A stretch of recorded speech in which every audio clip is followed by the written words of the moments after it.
On the news, national leader of the All Progressives Congress, Bola Tinubu, discloses presidential ambition to President Buhari.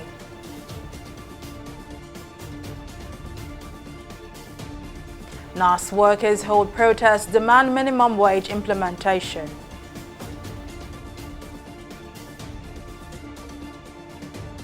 And Greece donates J&J COVID-19 vaccines to Nigeria. Glad to have you join us on News Now. I am Mary Kanu. A chieftain of the All Progressives Congress, APC, Bola Tinubu, says he has informed President Muhammadu Buhari of his intention to contest the presidency in the 2023 general elections. Tinubu made this known on Monday while briefing State House correspondents after he met with President Buhari at the Aso Villa in Abuja. The APC leader and former governor of Lagos State stressed that he has the confidence, vision and capacity to build on the foundation laid by President Buhari to turn around the fortunes of the country. I've informed the president of my intention, but I've not informed the Nigerians yet. I'm still consulting, and I have no problem consulting, and I've not set a parameter of limitation to the extent of how many people will I consult. You will soon hear all you want to hear. It's a categorical declaration. You've gotten that truth from me that I've informed Mr. President of my ambition. And you don't expect more answers than that. He's a Democrat. He didn't ask me to stop. He didn't ask me not to attempt and pursue my ambition. It's a lifelong ambition. So, why do I expect him to say more than that? Why do you?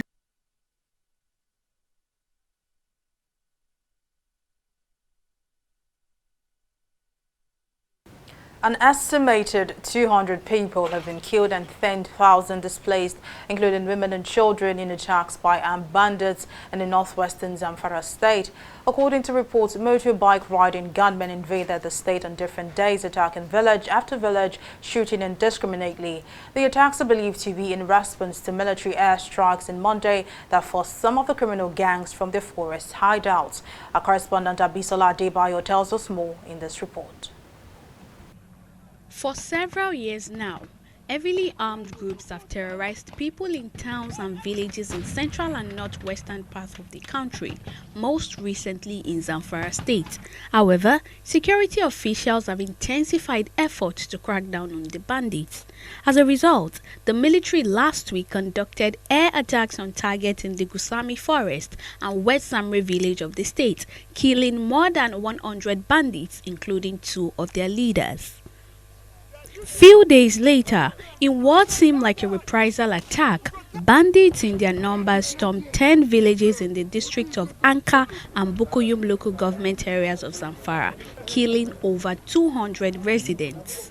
Intelligence has confirmed that a notorious bandit operating in the Shinkafi axis was dislodged from his Shinkafi enclave by a series of bombardments by Air Force. Nevertheless, the infamous bandit and his gang decided to relocate to the area around Anka and Bukum, causing unprecedented mayhem and bloodbaths in that process.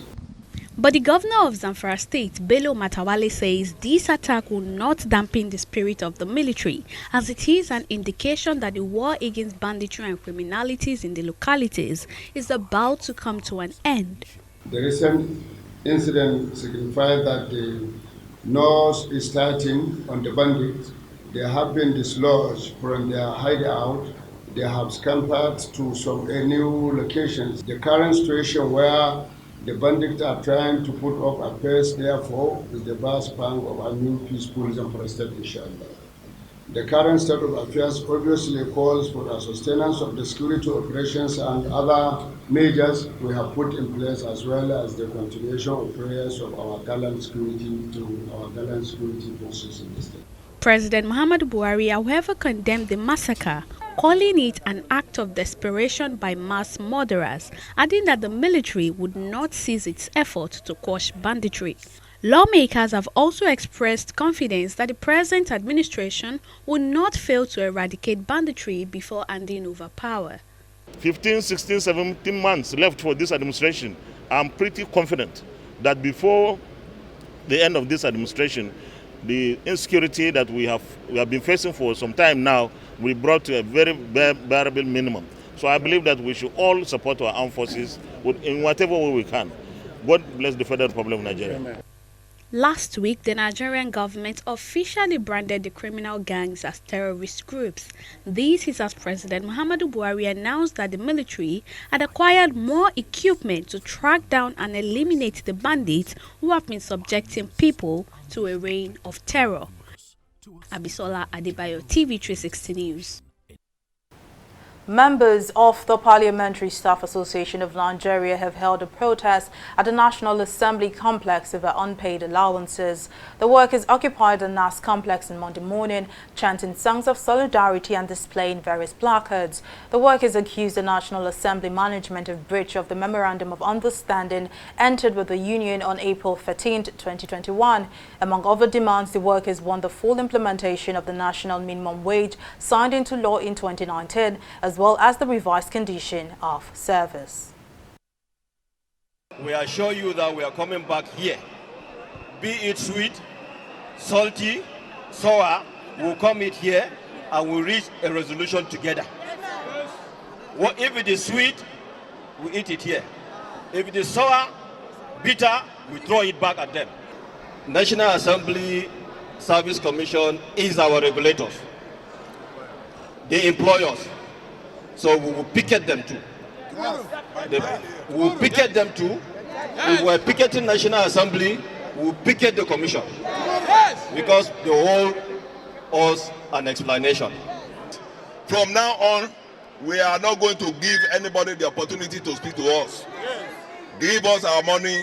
The only thing we want to hear now is alert. If we don't see alert, we shut down National Assembly. I have just had a meeting, very brief meeting, with your leadership. I am going with them for that meeting. And I am here to prevail on you. Trust us as usual. Go back. The Nigeria Labour Congress (NLC) has kicked off mass mobilization of civil society organizations ahead of its planned January 27th and February 1st nationwide protest against the proposed removal of petrol subsidy by the federal government.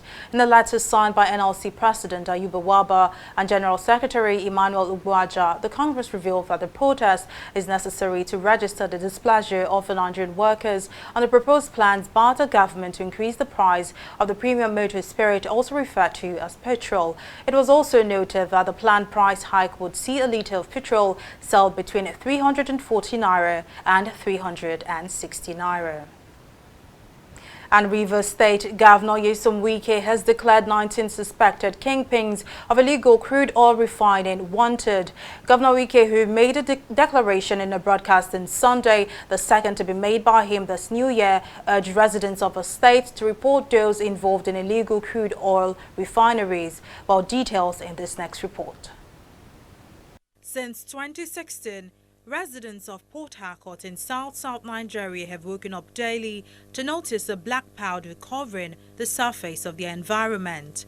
Triggered by its consistency, citizens of the state called on the government to seek a solution to the black soot which disrupts daily life and affects their well-being. Responding to the cries of the people, the state government in its findings reported the activities of illegal crude oil refining sites as the cause of the black soot menace. Over time, part of the problem why we have this soot is weak law enforcement. And so if the executive arm of government in Rivers is taking the step to enforce environmental laws by going after the kingpins responsible for illegal refinery that are responsible for emission of the black soot in Port Harcourt, then it is important that the governor takes that kind of step. Vandalism, illegal bunkering, and all theft activities have been on the rise in Nigeria in recent times. These activities account for 10% of Nigeria's daily production, leading to loss of revenue. Declaring illegal crude oil refiners wanted, Governor Nyesom Wike says the government has resolved to close down and destroy all identified illegal crude oil refining sites and activities in the state. I have also directed the head of service to query one Mr. Temple Amakri, a director in the Ministry of Energy, who is reported to be abating bunkering activities in the state, with his official position, and hand him over to the police for investigation and possible prosecution. Furthermore, the following persons have been identified as kingpins of bunkering and illegal crude oil refining activities in their communities, have been declared wanted and directed to report themselves to the State Police Command, to whom we have already passed their details to. The move by the governor has been seen as a first concrete step towards ending the prevailing soot pollution, which has been raising serious health concerns in the state. It is also contributing to the emission of some toxic substances that can endanger human health, human flora and fauna life.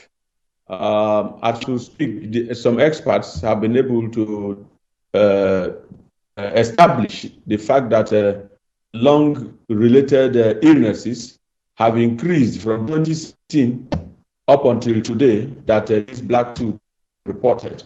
In her statewide broadcast, Governor Wike also reaffirmed the total ban of the use of motorcycles in some areas of the state, which was necessitated by the collective threat they pose to the security of lives and property. Mary Kanu, TV360, Nigeria.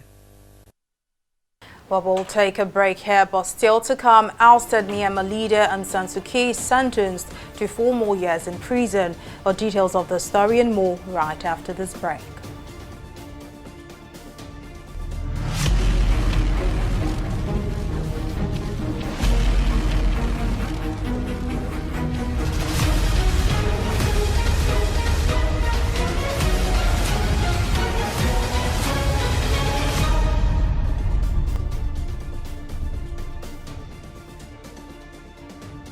Welcome back. Here's a reminder of some of our top stories tonight. A chieftain of the All Progressives Congress, Bola Tinubu, says he has informed President Muhammadu Buhari of his intention to contest the presidency and the 2023 general election. The APC leader and former governor of Lagos State stressed that he has the confidence, vision and capacity to build on the foundation laid by President Buhari to turn around the fortunes of the country. We also told you that members of the Parliamentary Staff Association of Nigeria have held a protest at the National Assembly complex over unpaid allowances. Among other demands, the workers want the full implementation of the national minimum wage signed into law in 2019, as well as the revised condition of service. Well, in case you missed any of the news bulletin or for more updates, do log on to our website on www.tv360nigeria.com. You can also follow us on our social media platforms on Twitter, Instagram, YouTube and Google Plus at TV360 Nigeria. On Facebook, we're at TV360 Online.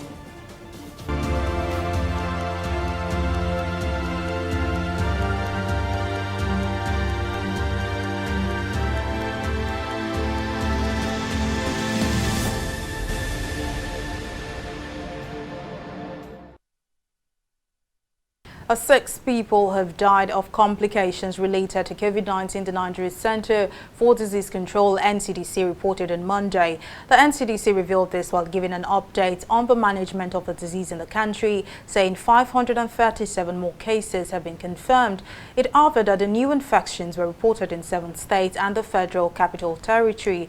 Rivers State topped the infection chart with 313 cases and was followed by Lagos and FCT with 178 and 19 cases respectively. The new cases have raised Nigeria's infection toll to 248,312 cases, while the fatality toll now stands at 3,077. And Greece has donated about 1 million doses of the Johnson & Johnson COVID-19 vaccine to Nigeria as the federal government moves to ensure more citizens are vaccinated against the disease. This was made known by the European country's Minister of Foreign Affairs, Nikolosa Dendias, at a meeting by the Minister of Foreign Affairs, Geoffrey Onyama, and other Nigerian government officials. According to Dendias, Nigeria and Greece have enjoyed a favorable bond over the years, and his country was willing to expand the relationship. Much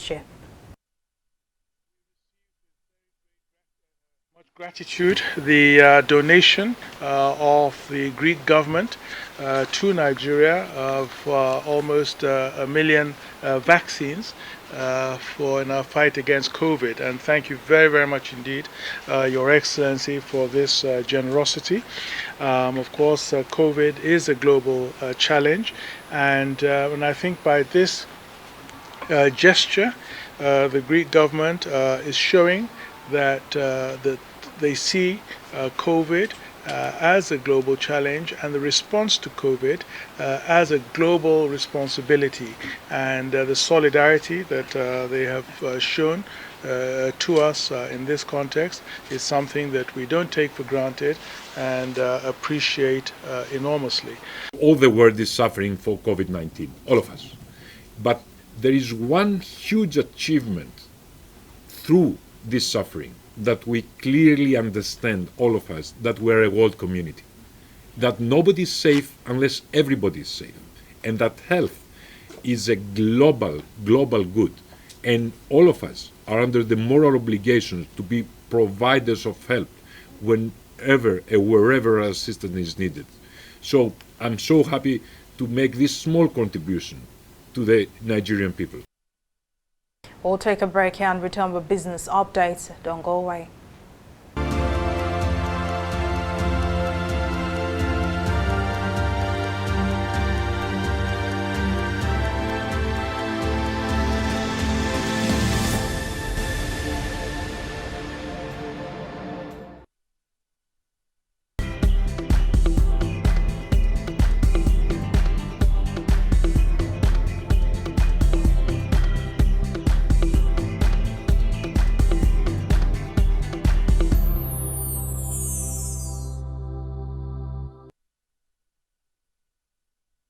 Welcome back. Abisola Adebayo is standing by with business updates. Over to you, Abisola.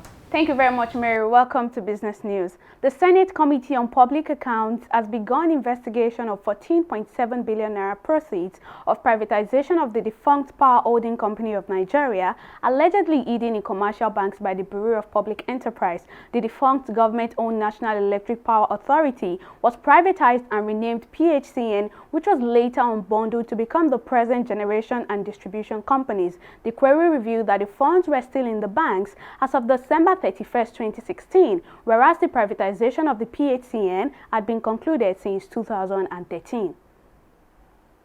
In line with the Finance Act 2021, international e-commerce businesses will now be taxed from revenue made through purchases by Nigerians. This was disclosed by the Minister of Finance, Budget and National Planning, Zainab Ahmed, during the public presentation and breakdown of the 2022 budget in Abuja. The new directive is in line with the Finance Act of 2021, which is aimed at boosting government revenue and enhancing tax administration in the country. Our correspondent Folashade Ogumide now reports.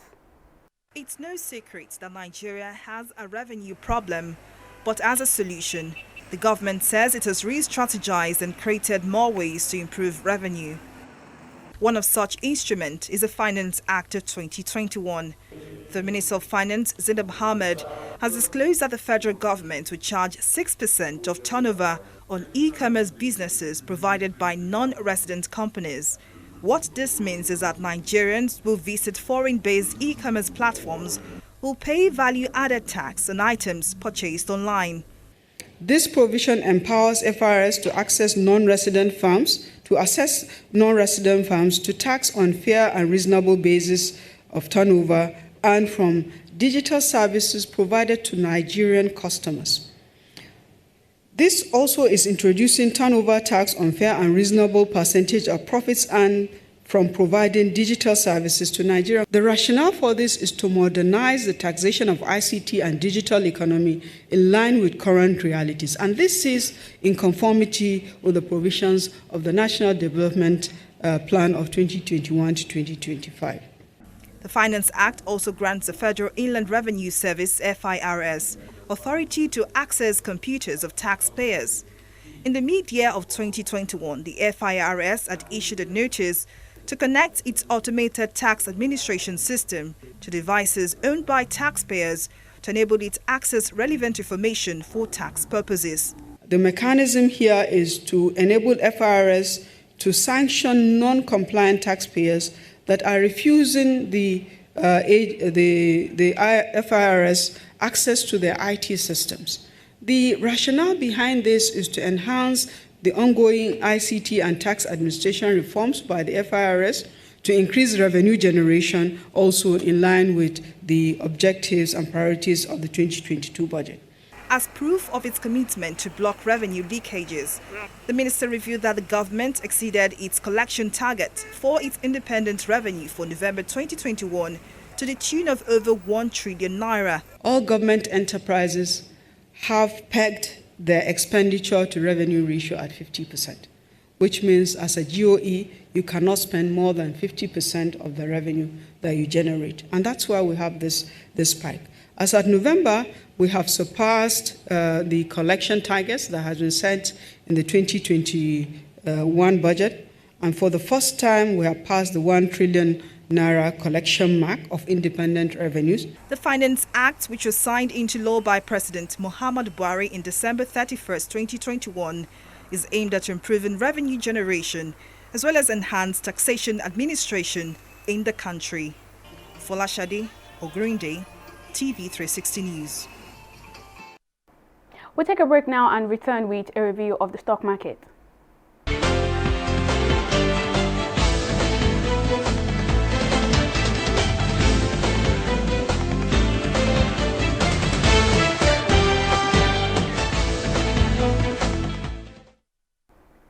The bull is still in charge on the floor of the Nigerian Exchange Group as trading ended in the positive territory today, same way it ended last week. The all-share index was up by 0.1% to close at 43,897 basis points. This is as investors' interest in equities continue to rise, helping the yield so far this year to advance significantly. The local bourse added 23 billion naira to close at 22.303 trillion naira at the close of trading today, while it was an all-round improvement on the activity chart as 311 million units of shares valued at over 8 billion naira exchanged hands in 5,159 deals, leading the list of stocks that set the market on an upward trend today. We have newly admitted BUA Foods contributing mostly to the climb. The newest member on the NGX main board surpassed the 1 trillion naira market value in the early hours of trading activities on Monday after the share gained over 9% in just 2 hours of trading today. Well, it was closely followed by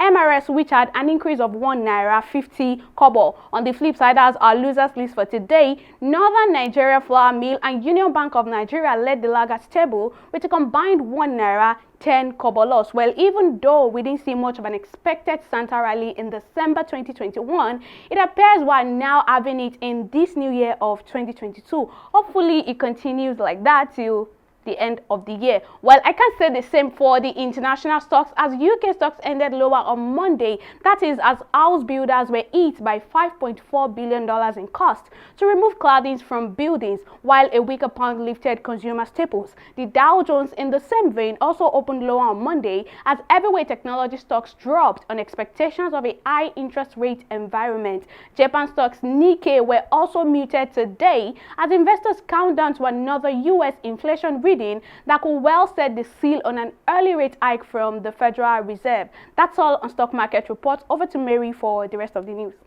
Well, thank you for that update, Abisola. Now, Ombo Global saying a court in Myanmar sentenced outside leader Aung San Suu Kyi to 4 more years in prison on Monday after finding her guilty of illegally importing and possessing walkie-talkies and violating coronavirus restrictions. Suu Kyi was convicted last month on 2 of the charges and given a 4-year prison sentence, which was then halved by the head of the military-installed government.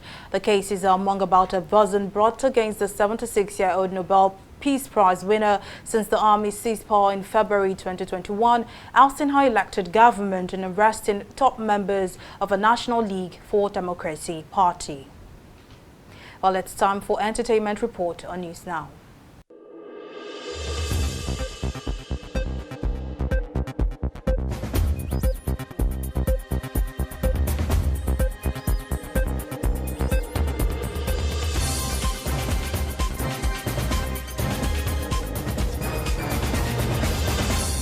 Former Big Brother Naija housemate Tochi has proposed to his girlfriend Chioma. Tochi shared the video of his proposal on Sunday night, where he went on one knee to pop the question. In the video, Chioma, who is a dancer, was visibly overwhelmed by Tochi's proposal. After he slid the ring on her 4th finger, the reality TV star sprayed his wife-to-be with Naira notes. A big congratulations to Tochi and Chioma. Veteran Juju musician Dayo Kujore has died at the age of 63. The news of his death was revealed by his daughter. Kujore, who was among the pioneers of the Nigerian-styled musical art form, is said to have died on Monday. However, circumstances surrounding his death are yet to be revealed, as a formal announcement is expected to be made by his family. And that is all that we have for you in the entertainment segment of News Now.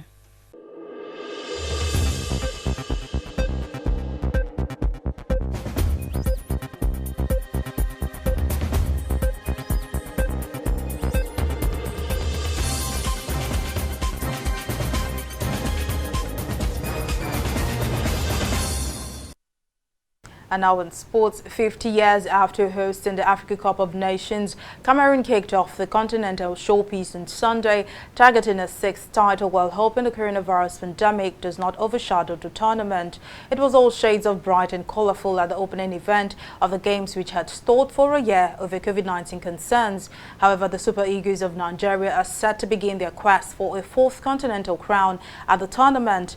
Nigeria 2013 winners are in Group D of the competition and will be playing in their 19th AFCON when they face the Pharaohs of Egypt on Tuesday. Well, joining us now on the news to talk more on the ongoing African Games is Jide Olaniran, a sports analyst. Thank you for joining us on the news. Now, finally, the Africa Cup of Nations got underway on Sunday, despite the dark clouds over its possibilities. Now, give us a breakdown. How has it been so far? I think so far, so good. The host started very well because the opening ceremony was spectacular. The game that followed was also exciting and was able to produce a comeback by the hosts against their rival, or should I say against their opponent, Burkina Faso. And a lot of things that we thought would go wrong, and especially the part of infrastructure. Of course, you could see the field, you could see the playing surface look very, very good, and of course, the fans. But everything that we expected, that they announced that were going to be in place, at least the hosts were able to put it in place. The infrastructure, and because of the pandemic, also the health protocols that was expected to be in place, they were able to put it in place. And I would say so far so good.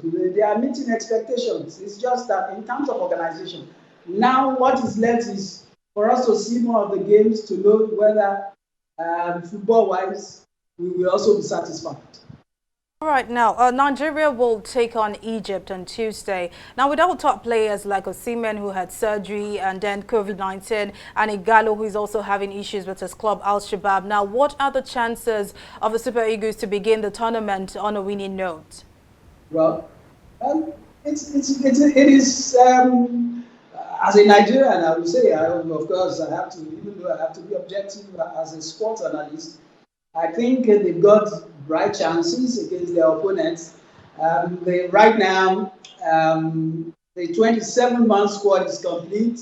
Just a few moments ago, the last man that was being expected has joined the camp. That is Jamilu Collins from Germany. He's been able to join the team, and I understand that he's already training with the team. And looking at the fact that their opponent also parades some very quality players like Mo Salah of Liverpool and El Nani of Arsenal and top players. You can't write off Nigerian players too. They are fantastic and top players in their own clubs. And the fact that the coach is trying to put the team in shape is unperturbed by maybe the delay of the arrival of some of the players.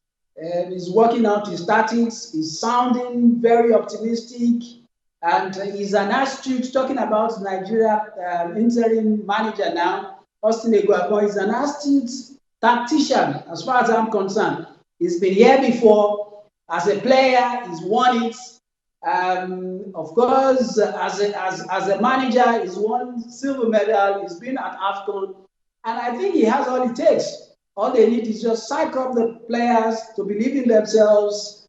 And I feel that they can do the job. Their chances is as equally bright as well as their opponents. It's going to be a fantastic game. That is what I know.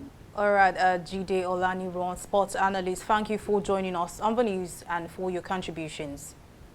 Well, that's the size of our news bulletin at this time. Many thanks for watching. I am Mary Kanu. Bye for now.